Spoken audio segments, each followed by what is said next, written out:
আমাদের আনসার লেখার সময় কিছু কিছু জিনিস একদম খুব ভালো করে নজর রাখতে খেয়াল রাখতে হবে যাতে এই জিনিসগুলো আমরা অ্যাড করি। আমজাদ ও আলী ইবনে আব্বাস উভয়ই বন্দি কর্তৃক উপকৃত হলেও এরা একরকম নয়। দেখো আমরা যখন ঘ মার্কের আনসার করব, প্রথমে আমরা যেই লাইনটা দেওয়া আছে এরকম লাইনই দেওয়া থাকে, ম্যাক্সিমাম সময় এরকম কোটেশন মার্ক দিয়ে একটা লাইন দেওয়া থাকে। আমাদের আনসার লেখার সময় কিছু কিছু জিনিস একদম খুব ভালো করে নজর রাখতে খেয়াল রাখতে হবে যাতে এই জিনিসগুলো আমরা অ্যাড করি। কি যে লাইনটা থাকবে সেই লাইনটা, ঠিক আছে, যে লাইনটা থাকবে সেই লাইনটা লিখতে হবে, যে লাইনটা দেওয়া থাকবে সেই লাইনটা লিখতে হবে। তারপরে প্রশ্ন অধিকাংশ সময় কিরকম থাকে যে লাইনটা কি যথার্থ নাকি যথার্থ না, হ্যাঁ লাইনটা কি যথার্থ নাকি যথার্থ না এটা থাকে। তাইলে আমরা এই ব্যাপারটা আনসার দিতে হবে বা কথাটি কি সঠিক নাকি সঠিক না।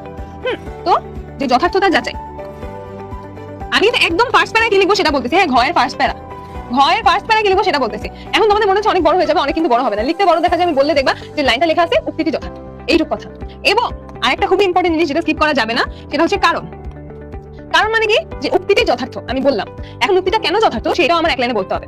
তো মোটামুটি এটাই।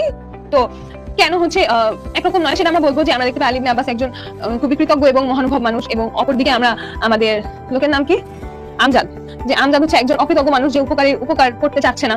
এটা হচ্ছে আমাদের মূল কারণ। তারপরে আমরা সেকেন্ড প্যারায় গিয়ে আমাদের উদ্দীপকে কি লেখা আছে এবং আমজাদের চরিত্র আমরা কিরকম বুঝতে পারি সেটা সম্পর্কে একটা বিশ্লেষণ দিব। তারপরে থার্ড প্যারায় গিয়ে আমরা আলী ইবনে আব্বাসের চরিত্র সম্পর্কে কি জানতে পেরেছি সেটার একটা বিশ্লেষণ দিব, এবং ফোর্থ প্যারায় গিয়ে আমরা সুন্দর করে একটা উপসংহার দিয়ে দিব। ঠিক আছে।